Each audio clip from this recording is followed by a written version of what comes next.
US और Canada की तरफ लोगों का झुकाव अब धीरे धीरे कम हो रहा है और दुबई की तरफ बढ़ रहा है। आखिर इन सब का कारण क्या है? जैसे यूएस की बात करें या कनाडा की बात करें तो वहाँ पे टैक्सेशन ज़्यादा है और दुबई अभी टैक्स हेवन है, वर्ल्ड का सबसे अच्छा टैक्स हेवन है। तो यहाँ पे Dubai safest country of the world का एक टैग लग चुका है। आप सुबह उठते हो तो डजंट मैटर कि आप शेर हो या हिरन, अगर आप दुबई में हो तो आपको भागना पड़ेगा।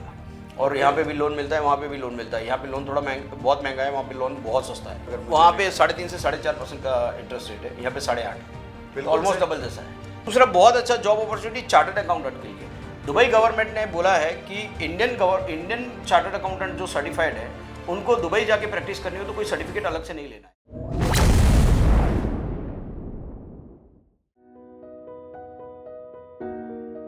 फ्रेंड्स, कुछ समय पहले यानी कि 20-25 साल पहले की अगर बात करें तो माहौल ऐसा था कि लोग कमाते थे लेकिन इन्वेस्टमेंट ज़्यादा नहीं करते थे।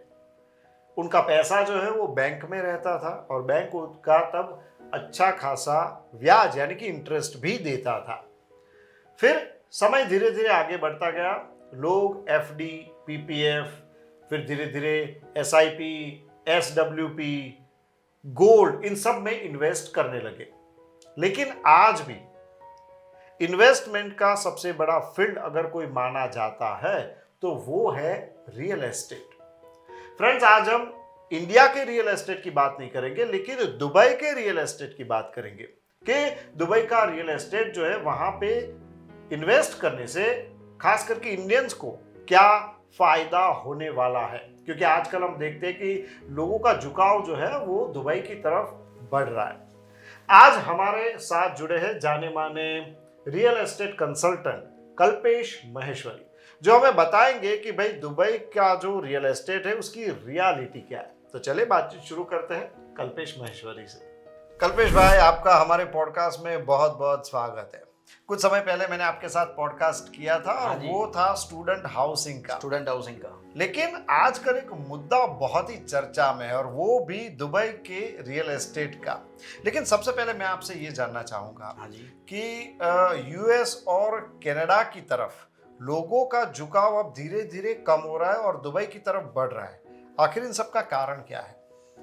कुमार, देखो इसमें बहुत सारे फैक्टर्स हैं। दुबई सिर्फ कोई एक या दो रीज़न की वजह से अभी बूम नहीं कर रहा है। और पर्टिकुलरली इंडियंस की बात करें तो जैसे यूएस की बात करें या कनाडा की बात करें तो वहाँ पे टैक्सेशन ज़्यादा है और दुबई अभी टैक्स हेवन है, वर्ल्ड का सबसे अच्छा टैक्स हेवन है।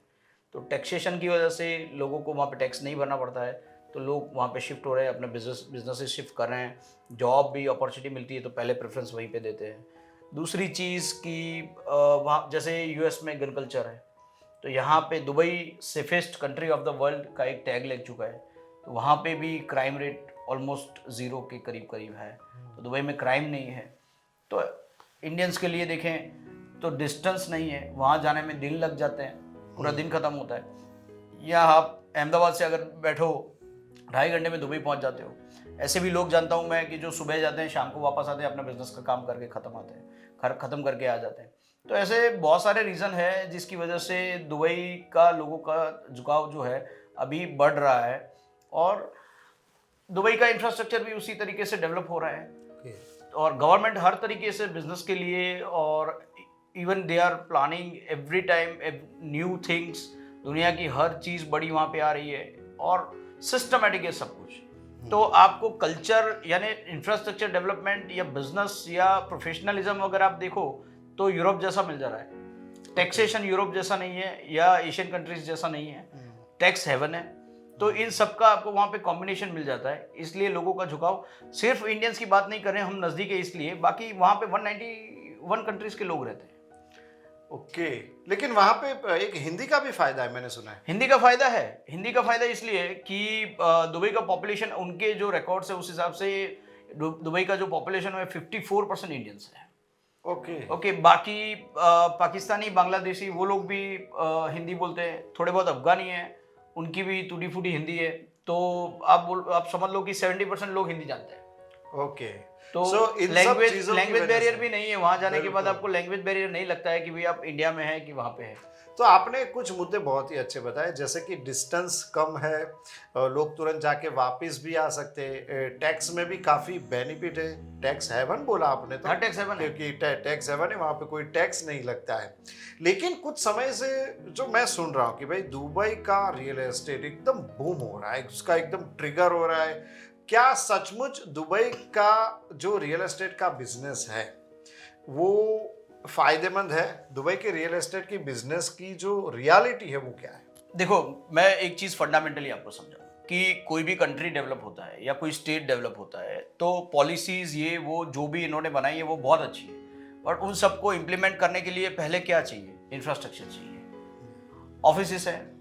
टैक्स हेवन बनाया तो लोग बिजनेस करने जाएंगे, तो उनको क्या ऑफिस चाहिए, ठीक है। फिर वो लोग रहेंगे तो उनके लिए घर चाहिए, तो अच्छे घर, क्वालिटी ऑफिसेस, क्वालिटी इंफ्रास्ट्रक्चर, सब चीज़ें वो लोग प्रोवाइड करेंगे तो ही उनका कंट्री डेवलप करेगा, और तो ही उनकी पॉलिसी का बेनिफिट है। सिर्फ पॉलिसी से तो कुछ नहीं होगा। तो उसकी वजह से दुबई की government particularly real estate develop करने के लिए बहुत ही कॉन्शियस है। तो गवर्नमेंट प्रमोट कर रही है, रियल एस्टेट ग्रो कर रहा है, और हर कंट्री से लोग जा रहे हैं। तो दुबई रियल एस्टेट जो है वो बहुत स्पीड में ग्रो कर रहा है। और पहले जैसे जो पॉलिसीज थे कि वहाँ पे आपको 50% पार्टनरशिप करनी पड़ती थी वहाँ के लोकल्स के साथ, ये सारी चीज़ों जो है उन्होंने अभी फ्री कर दी है। नाउ अभी वहाँ पे ऐसा कुछ नहीं है, इट्स अ फ्री जोन। जैसे आप यहाँ बिजनेस कर सकते हैं वैसे ही वहाँ पे अपना अपना कंपनी रजिस्टर करिए और अपना बिजनेस करिए। तो आपका कुछ जहाँ पे यहाँ पे प्रॉपर्टी में मैंने रजिस्ट्री हाँ होती है वैसे वहाँ पे भी प्रॉपर्टी में रजिस्ट्री आपके नाम की ही हो जाती है। मैंने ऐसा सुना था कि कुछ समय पहले दुबई एकदम बैठ गया था, वहां पे हर बिल्डिंग के ऊपर टू लेट के साइन बोर्ड लगे थे। तो वो किस तरीके से उसमें से दुबई बाहर आया है? नहीं, वो एक इकोनॉमिक क्राइसिस था जब दुबई का टाइम जो था वो बुरा आया था। Then they have change their policies, बहुत सारे पॉलिसीज डेवलपमेंट किए। लंबी चौड़ी बात है तो मैं डिटेल में नहीं बात कर पाऊंगा, बट हाँ, ठीक। उन्होंने जो अपने पॉलिसी चेंजेस किए उसकी वजह से फिर से जो है वर्ल्ड का ट्रेंड जो है वो दुबई की तरफ आगे बढ़ा। पहले लोगों को ऐसा था कि दुबई की जो इनकम है that is only oil, but ऐसा नहीं है। ऑयल की इनकम उनके परसेंटेज में देखें तो बहुत कम है। उससे ज़्यादा उनकी जो अभी ट्रेडिंग का जो है वो वर्ल्ड का सबसे बड़ा हब है। वहाँ पर कुछ मैन्युफैक्चरिंग बहुत ज़्यादा नहीं होता है, या वो लोग बहुत ज़्यादा सर्विसेज भी नहीं दे रहे। जैसे सॉफ्टवेयर में अभी इंडिया लीड कर रहा है, तो वैसे वो सर्विसेज में वो लोग इतने आगे नहीं है, बट हाँ वो ट्रेडिंग में बहुत आगे है। पोर्ट उनका बहुत अच्छा है। पोर्ट जो है जिबरअली जो है second busiest port of the world है। ओके।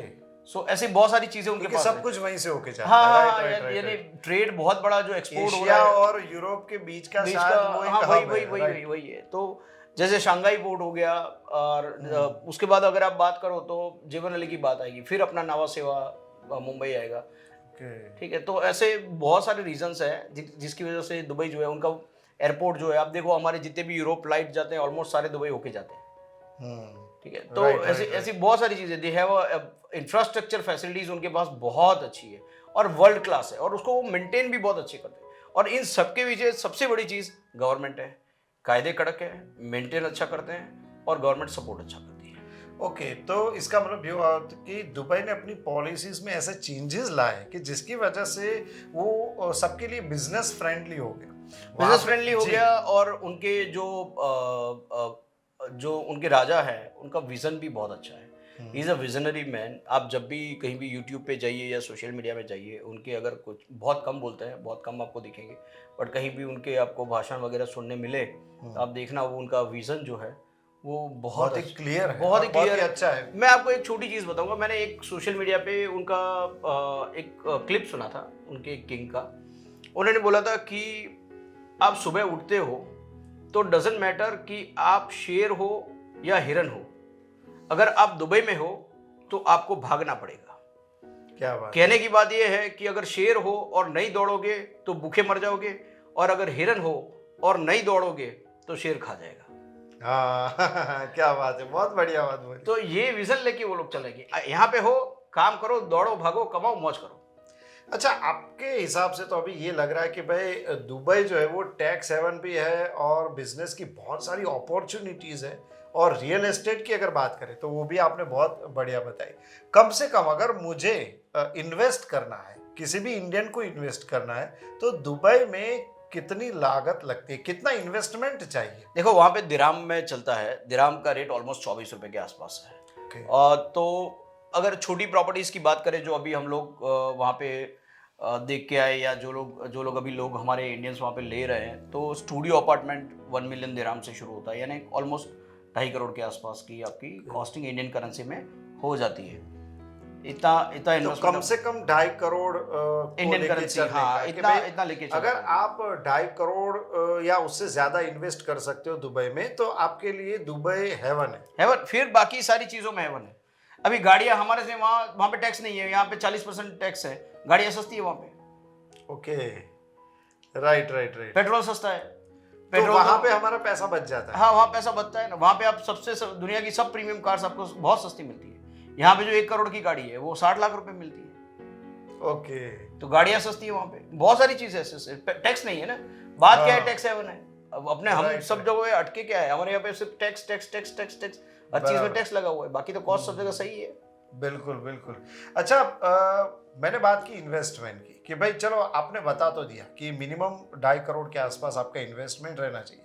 प्रोसीजर क्या है, किस तरीके से आगे बढ़ना चाहिए? देखो वहाँ पे बहुत अच्छे पेमेंट प्लान्स होते हैं डेवलपर्स के। तो आपको जब भी कोई प्रॉपर्टी खरीदनी हो, so you decide your budget कि आपको क्या बजट में लेना है। आपको दुबई एक बार जाना पड़ेगा, ठीक है। वहाँ पे बहुत अच्छी एक चीज़ होती है कि वहाँ पे सारे जो एजेंट्स होते हैं वो लाइसेंस्ड एजेंट होते हैं। ओके। वहाँ पे स्ट्रक्चर्ड है सब कुछ, रेरा रजिस्टर्ड होते हैं और लाइसेंस्ड होते हैं, और लाइसेंस लेने के लिए उनको एग्जाम भी देना पड़ता है। ओके, वहां पे भी रह रहा है? हाँ वहाँ पे रह रहा है, वहाँ पे रह रहा है। हमारा एक्चुअल में बोलूँ तो हमारा रह रहा वहाँ से आया है, यानी Okay. बहुत सारे उनका पहले था, हमारा बाद में आया, और बहुत सारी चीज़ें कॉमन है उसमें। अच्छा, ओके। तो और वहाँ का रेरा हमारे से ज़्यादा स्ट्रिक्ट है, बहुत अच्छे से वो लोग प्रोटेक्ट करते हैं इन्वेस्टर्स को। तो पहले तो आपको प्रॉपर्टीज जाके वहाँ पे देखनी है, आपको क्या समझ आ रहा है। यू हैव टू डिसाइड कि आपको सिर्फ इन्वेस्टमेंट करके रेंटल लेना है या फ्यूचर में वहाँ पे रहने जाना है। उस हिसाब से आप अपना एरिया डिसाइड करिए कि दुबई में कौन से एरिया में आपको रहना चाहिए। वो फिर वहाँ पे आप एक प्रॉपर्टी जो आपके बजट में आ रही है, वो वहाँ पे बहुत सारे ऑप्शंस मिलते हैं।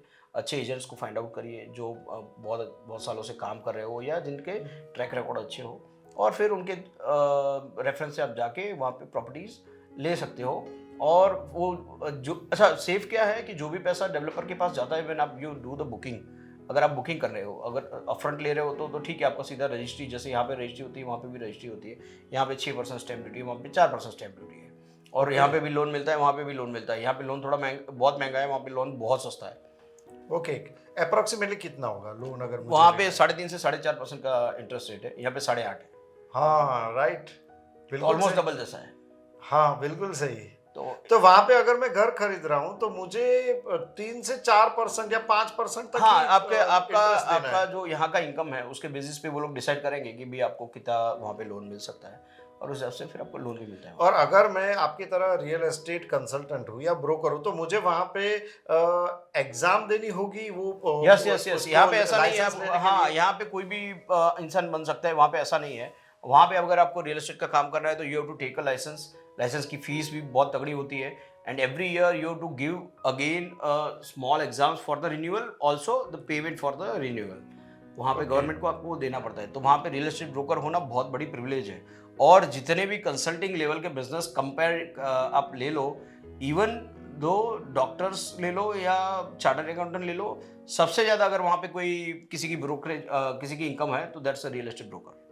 ओके, सो आपने जो पूरी बात बताई कल्पेश जी की, ये रियल एस्टेट में भी अगर किसी को वहाँ पे अपना एक बनाना है, एक प्रोफाइल अच्छा क्रिएट करना है, तो वो भी उसके लिए एक हेवन की तरह है। लेकिन दूसरा देश है वो, मुझे थोड़ा सा डर लगता है। इन्वेस्ट कर दिया, कहीं गवर्नमेंट को कुछ वहां की हुआ तो मेरी प्रॉपर्टी जा नहीं सकती है। पर्सनल और फाइनेंशियल सिक्योरिटी के मामले में दुबई कैसा है? देखो, पर्सनल सिक्योरिटी के बारे में आप बात करो ना, तो ऐसा है कि Dubai is a safest country right now. Okay, आज के दिन में सेफेस्ट कंट्रीज की बात करें तो उसमें दुबई नंबर 1 आता है। इसीलिए दुनिया से सारे लोग वहाँ जाते हैं। वहाँ के लोग, वहाँ की गवर्नमेंट बोलती है कि पूरे रात आपको किसी भी कोने में दुबई में अगर आपके घर की लेडीज घूम सकती है तो वो दुबई है। आप ओहो, कहीं भी कोई भी इश्यू नहीं है। अब बहुत सारे पेपर में किस्से आते हैं कि लोग अपनी बहुत वैल्यूएबल चीज़ें रोड पे भूल गए, गिर गया, ये हाँ। वो, कोई भी कुछ भी वहाँ पे चोरी नहीं होती है। इवन वहाँ के लोग जो लोकलाइज होते हैं या वहाँ पे अभी जो रुके हुए हैं वो पुलिस स्टेशन में दे देते हैं और किसी की कोई चीज़ गुम भी नहीं होती वहाँ पे, क्राइम नहीं है वहाँ पे। तो पर्सनल सेफ्टी की बात करें तो बहुत अच्छी है। रियल एस्टेट की बात करूँ तो रेरा इतना अच्छा है कि जैसे आपने कोई बुकिंग करवाया अभी, तो रेरा 20% अमाउंट जो है वो गवर्नमेंट के पास रहती है। एस्क्रो अकाउंट होता है जो डेवलपर का और गवर्नमेंट का, तो पैसा जाएगा एस्क्रो में और गवर्नमेंट जो है वो एस्क्रो अकाउंट से डेवलपर को पैसा देती है। आपका पैसा डायरेक्टली डेवलपर के पास नहीं जाता है, वो एस्क्रो अकाउंट में जाता है। ये एस्क्रो अकाउंट क्या है? ये पहली बार एस्क्रो सुना। अकाउंट यानी ऐसा है कि दो पार्टीज जब मिलके कोई अकाउंट खुलवाती है और जॉइंट में वो पैसा जाता है तो अच्छा। उसको एस्क्रो अकाउंट बोलते हैं। हमारे यहाँ पे जब रीडेवलपमेंट के प्रोजेक्ट्स होते हैं तो उसमें भी गवर्नमेंट का एक प्रावधान है कि आपको एस्क्रो अकाउंट करना चाहिए। यहाँ पे डेवलपर्स नहीं करते हैं और लोग चला लेते हैं, ठीक है, बट एक इसलिए शायद ये शब्द इतना सुनने को नहीं नहीं मिल रहा है। बाकी वहाँ पे एस्क्रो जो है वो बहुत स्ट्रिक्टली फॉलो हो रहा है। तो वहाँ पे पैसा जो जाता है वो डेवलपर से, कितना भी बड़ा डेवलपर हो उसके पास पैसा नहीं जाता है, वो जाता है एस्क्रो में। एस्क्रो में से गवर्नमेंट देती है, तो इन्वेस्टर की सेफ्टी रहती है। सो आपके हिसाब से दुबई में अगर मैं इन्वेस्ट करता हूं तो फ्रॉड होने के चांसेस बिल्कुल नहीं है? बहुत ही रेयर है। फिर ऐसा है कि आप लोभ करके गए और आपने सही से डेवलपर नहीं पकड़ा या 19-20 वाला कोई एजेंट पकड़ लिया और किसी ने आपको डाल दिया डब्बे में, तो अलग चीज़ है वो। बट अभी तक मैंने ऐसा कोई देखा नहीं है, बट हाँ सुने हैं किसे, बट वो रेयर केसेस में है। और उसमें भी वहाँ पे भी अगर वो पकड़ा जाता है बंदा तो उसको वहाँ पे बहुत स्ट्रिक्ट लॉ है, तो उसको सज़ा बहुत मिलती है वहाँ पे, इसलिए पेनल्टीज भी बहुत बड़ी होती है, सजाएं भी बहुत बड़ी होती है। तो वहाँ पे क्राइम की जरूरत नहीं करता कोई जल्दी। क्या बात है। सो बात तो रियल एस्टेट की हुई, बहुत अच्छी आपने बात की। रियल एस्टेट के अलावा भी कोई जॉब अपॉर्चुनिटीज या बिजनेसेस है जो मैं वहाँ पे जाके कर सकता हूँ? बहुत सारी जॉब अपॉर्चुनिटीज है क्योंकि ट्रेडिंग का हब है हर चीज़ के लिए। ट्रेडिंग के लिए क्या करते हैं लोग, अपना कंपनी वहाँ पे रजिस्टर करते हैं, वहीं से ट्रेड करवाते हैं, भले कहीं पे भी मैन्युफैक्चर करवाया, तो इनकम उनकी दुबई की हो जाती है। अभी दुबई की इनकम हो गई तो बिजनेस में उनकी इनकम है, तो बिजनेस पे उनका टैक्स है 5%। दैट्स इंडियन करेंसी में 1 करोड़ से ऊपर अगर आपका नेट प्रॉफिट जा रहा है तब ऑलमोस्ट 8 करोड़ यानी 89 लाख टू 1 करोड़ के आसपास का उनका स्लैब है। और हमारे यहाँ जैसे इनकम टैक्स के स्लैब है वैसे ही स्लैब है। दूसरा बहुत अच्छा जॉब अपॉर्चुनिटी चार्टर्ड अकाउंटेंट के लिए। दुबई गवर्नमेंट ने बोला है कि इंडियन चार्टर्ड अकाउंटेंट जो सर्टिफाइड है उनको दुबई जाके प्रैक्टिस करनी हो तो कोई सर्टिफिकेट अलग से नहीं लेना है, देखें। ओके। तो चार्टर्ड अकाउंटेंट्स के लिए बहुत ही अच्छी अपॉर्चुनिटीज है। रियल एस्टेट के लिए तो अगर मेरे को वहां जाके काम करना है तो I have to take a license, मेरे को वहां की एग्जाम देनी पड़ेगी। हमारे चार्टर्ड अकाउंटेंट को वहां पे नहीं देनी पड़ती। ओहो, तो ये तो तो ऐसी बहुत सारी अपॉर्चुनिटीज है। हमारे बहुत सारे डॉक्टर्स हैं, उनके लिए वहाँ पे एग्जाम देनी पड़ती है, पर डॉक्टर्स भी वहाँ पे जाके जो है प्रैक्टिस कर रहे हैं, तो बहुत अच्छी कमाई होती है। दिन के 40 ही पेशेंट देखने होते हैं उनके, वहाँ पे रूल है 40 पेशेंट। यस, इससे ज्यादा आप नहीं, उससे ज्यादा आपको नहीं देखने 40। लेकिन उसमें भी बहुत से अच्छा सा कमा लेते हैं। अरे बहुत अच्छा कमाते हैं, बहुत अच्छा। और मैं ऐसे डॉक्टर्स को जानता हूँ, मैं हमारे कोई दोस्त भी है कि जो 2-2:30 बजे तक डॉक्टरी का काम करते हैं और उसके बाद रियल एस्टेट करते हैं। ओह वाह, बच्चा है। हाँ, दोनों करते दो हैं। बिजनेस कर सकते दो हैं, बिजनेस कर सकते हो आप। Okay, right. टाइम तो मिलता है। मल्टीपल में आप एक्टिविटीज में आप इन्वॉल्व हो सकते हो पैसा कमाने। हाँ, पैसा कमाने के लिए। और वहाँ पे पैसा मिल ही जाता है, काम करो पैसा मिलेगा।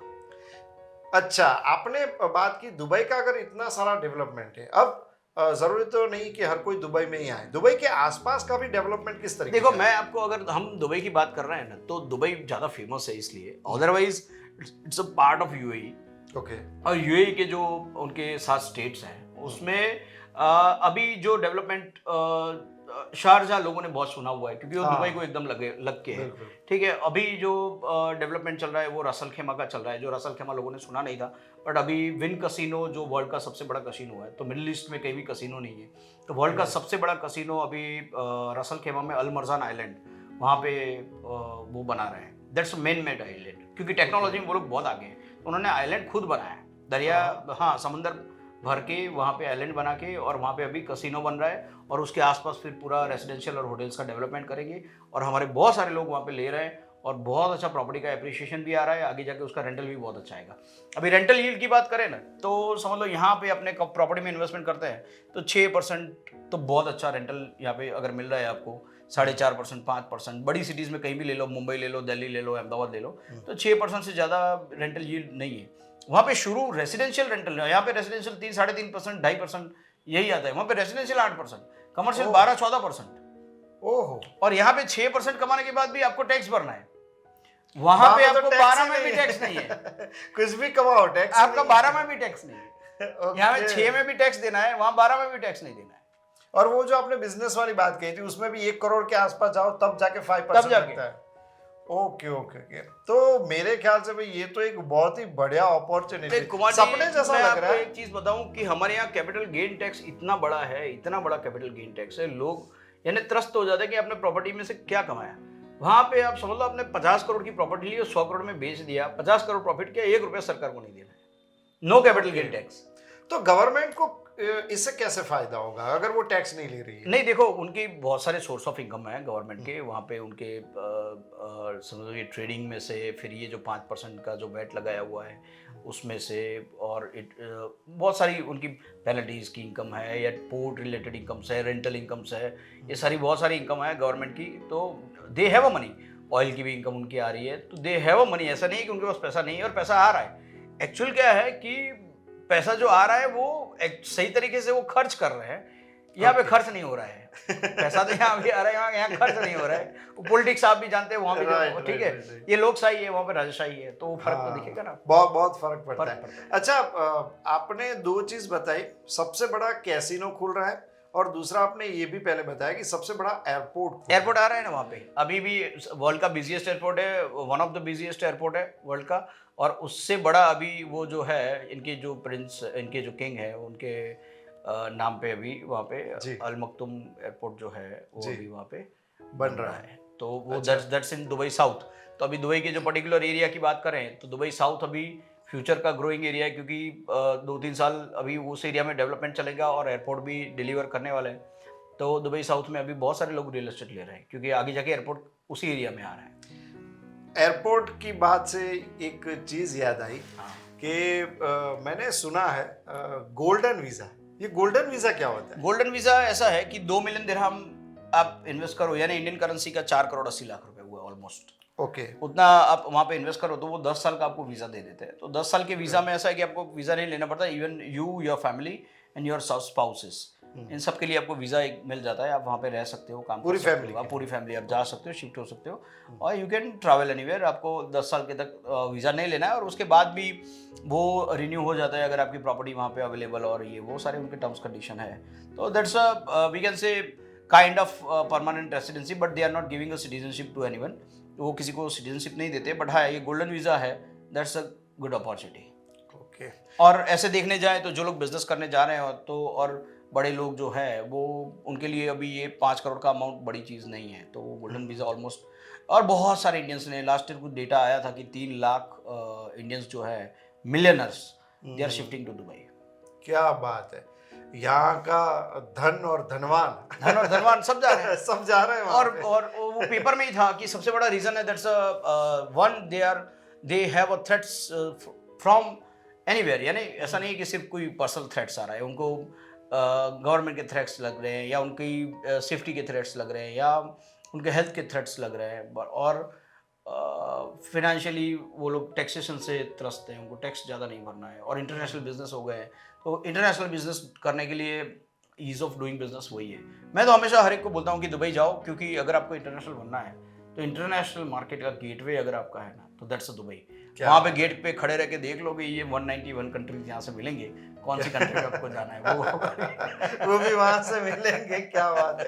अच्छा कल्पेश भाई, आखिर में ये पूछना चाहूंगा कि इतने सारे कंट्रीज वहां पे आ रहे हैं, वहां पे काफी डेवलपमेंट भी हो रहा है, टेक्नोलॉजी के बारे में आप क्या कहते हैं? साहब, दुनिया की बेस्ट टेक्नोलॉजी, आप जाओ, आप टेक्नोलॉजी में वो कहीं पीछे नहीं है। वो 26 एंड में फ्लाइंग टैक्सी की परमिशन आ गई है उनको, वहाँ पे फ्लाइंग टैक्सी हम, यानी मैं पर्सनली ऐसा बोल रहा हूँ कि टेक्नोलॉजी में हम 25 साल कम से कम उनसे पीछे हैं। इतनी एडवांस टेक्नोलॉजीज, कुछ चीज़ें तो हमको देख के लगता है कि लोगों ने ये बनाया ही कैसे होगा, ओहो, या ये सब चीज़ें मेंटेन ही कैसे हो रही होगी। तो पूरे वर्ल्ड से स्किल को वो लोग हायर, हाँ, हर पैसा है और विजन है। एक्चुअली क्या है, पैसा के साथ विजन भी है, और उसको फिर यूज करने वाले लोग भी है, सही तरीके से यूज करने वाले। Okay, right. बहुत बढ़िया बताया। तो I think it's a really haven. Tax नहीं है, सबसे बड़ी बात आपने बताई सिक्योरिटी की, क्योंकि कोई भी जब भी कोई बंदा जाता है उसकी पर्सनल सिक्योरिटी, साहब आपको टैक्स अगर नहीं है तो Yes. चल जाएगा, टैक्स अगर आप 10 गुना ले लो तो भी चल जाएगा। पहले अब बंदा जो सिक्योरिटी दिखता है, बिल्कुल, अपनी बिल्कुल। सिक्योरिटी, फैमिली की सिक्योरिटी, हेल्थ की सिक्योरिटी। बिल्कुल बिल्कुल बिल्कुल सही बात है। पॉल्यूशन नहीं है, एक तो इंडस्ट्री नहीं है तो पॉल्यूशन नहीं है। हाँ, राइट राइट राइट। सो पॉल्यूशन फ्री एरिया है और ऑलमोस्ट जीरो, हाँ, ऑलमोस्ट सिर्फ यहाँ पर ट्रैफिक में भी वहाँ पे की गाड़ियाँ, उनकी क्वालिटी अलग है, तो आप समझो कोई अपने जैसे यहाँ पे धुआं है। भले वहाँ मैन्युफैक्चरिंग नहीं है लेकिन कुछ नहीं है। सब बढ़िया है। अरे सब कुछ Definitely, definitely. सब कुछ। और गाड़ियों का तो समझ लो स्वर्ग है वो। वहाँ पे आपको कोई भी गाड़ी, वर्ल्ड की ऐसी कोई भी गाड़ी नहीं है जो आपको वहाँ पे रोड पे नहीं दिखेगी। बिल्कुल बिल्कुल। कल्पेश जी, आप हमारे साथ जुड़े और हमारे दर्शकों को जो भी आपने इन्फॉर्मेशन दी इसलिए आपका बहुत बहुत थैंक यू धन्यवाद। Kumar, thank you. तो फ्रेंड्स, आपने सुना ना कि दुबई बहुत ही बढ़िया है इन्वेस्टमेंट के लिए।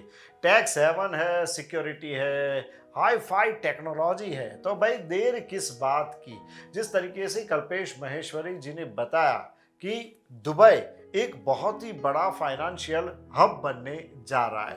पहले भी था लेकिन बीच में कुछ प्रॉब्लम्स आ गई, दुबई में कुछ प्रॉब्लम्स क्रिएट हुए, लेकिन अब दुबई का जो उत्थान है वो फिर से बहुत ही अच्छे से हो रहा है।